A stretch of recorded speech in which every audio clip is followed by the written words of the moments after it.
Welcome to creepy दुनिया। दोस्तों, इस दुनिया में समय समय पर अनेक प्रकार की अलौकिक व भूतिया घटनाएं सुनाई देती रहती हैं। इनमें से बहुत से लोग इन घटनाओं पर विश्वास करते हैं और बहुत से लोग इन घटनाओं को झुठला देते हैं। मैं घटना जो आपको आज सुनाने वाला हूं, आप सुनने के बाद फैसला कीजिएगा कि ये सच है या झूठ है। बात 90 के दशक की है। मूलतः लखनऊ का रहने वाला विजय दिल्ली के डिफेंस कॉलोनी में एक कोठी में बतौर घरेलू नौकर काम कर रहा था। आना जाना एक साइकिल से हो जाया करता था। डिफेंस कॉलोनी से कुछ किलोमीटर दूर एक कॉलोनी में उसने अपने रहने के लिए एक सस्ता कमरा लिया हुआ था। अक्सर उस कोठी में होने वाली पार्टीज और दूसरे प्रोग्रामों के सिलसिले में उसको रात को देर हो जाया करती थी। 90 के दशक में डिफेंस कॉलोनी और उसके घर के बीच का रास्ता अक्सर रात को 8-9 बजे के बाद बिल्कुल सुनसान हो जाया करता था, जिसके कारण उस क्षेत्र में आपराधिक घटनाएं भी घटती रहती थी, जिसके कारण लोग अक्सर देर रात वहां से निकलने को अवॉइड करते थे। लेकिन विजय को कई बार अपनी नौकरी के सिलसिले में उस क्षेत्र से रात को भी निकलना पड़ता था। ऐसी ही एक रात, जब वो रात को तकरीबन 12 साढ़े 12 बजे साइकिल से अपने घर की तरफ बढ़ रहा था, रास्ता बिल्कुल सुनसान था। वह किसी तरीके से सड़क पर आंखें गड़ाए आगे बढ़ रहा था। आज की तरह उस समय उस सड़क पर लाइट की ठीक व्यवस्था नहीं हुआ करती थी, इसलिए अंधेरा और भी ज़्यादा लग रहा था। थोड़ा आगे बढ़ने पर उसने महसूस किया कि सड़क के किनारे कोई साया खड़ा है। थोड़ा आंख गड़ाकर देखने पर उसने महसूस किया कि वह साया हाथ हिलाकर उसे रुकने का इशारा कर रहा है। थोड़ा नज़दीक जाने पर उसने देखा कि एक मध्यम कट काट का साधारण सा व्यक्ति खड़ा है। उस व्यक्ति ने उसे देखते ही विनती की कि भाई मुझे थोड़ा आगे छोड़ दो, तो काफ़ी दूर से आ रहा हूँ, थक गया हूँ, एक से भले दो। ये सोचकर विजय ने उसे अपनी साइकिल पर बैठा लिया। उस व्यक्ति की मौजूदगी से विजय को भी अपना थोड़ा डर कम लग रहा था। दोनों बातें करते हुए आगे बढ़ रहे थे।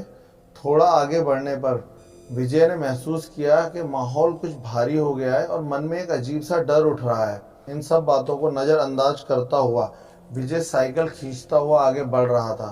तभी उसने महसूस किया कि उसका मन ही नहीं, साइकिल का पैडल भी भारी हो रहा था।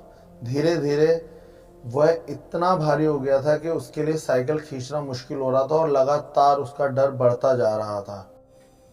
तभी विजय को ध्यान आया कि काफ़ी देर से पीछे बैठी सवारी ने किसी प्रकार की कोई बात या आवाज़ नहीं की थी।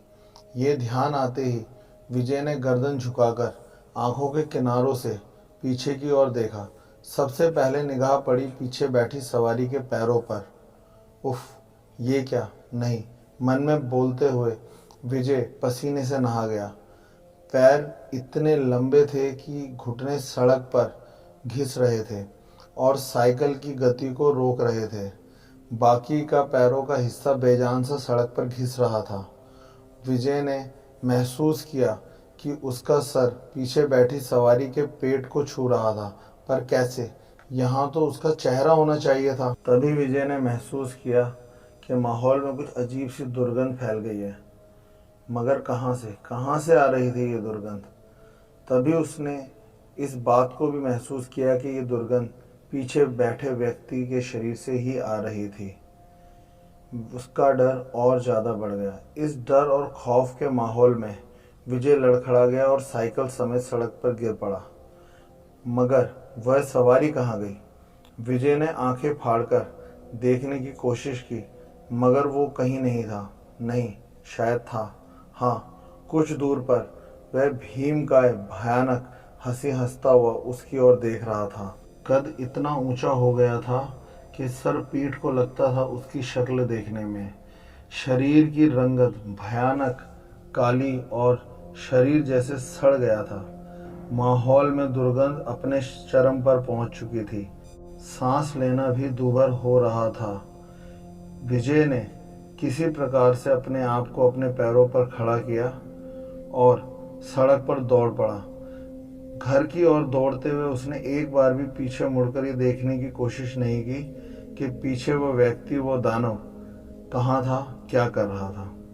दौड़ता हुआ वह सीधे अपने घर पहुंचा। किसी प्रकार से हड़बड़ाते हुए उसने अपने दरवाजे का ताला खोला और सीधा रजाई में घुस गया।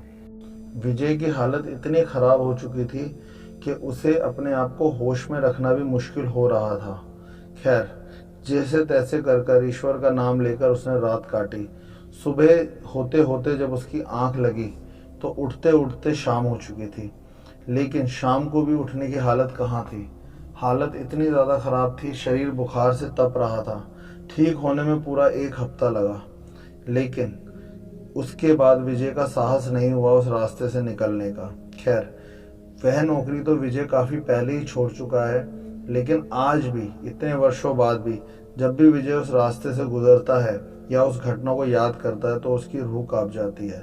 अब वह व्यक्ति कौन था, वह शक्ति थी, भूत था या कोई दानव था, ये फैसला आप कीजिए, क्योंकि विजय के हिसाब से तो वो उसकी मृत्यु थी। दोस्तों, अगर आपके साथ भी कभी इस तरह की कोई घटना हुई है या इस घटना पर आपको अपनी कोई राय देनी है तो प्लीज़ कमेंट करें।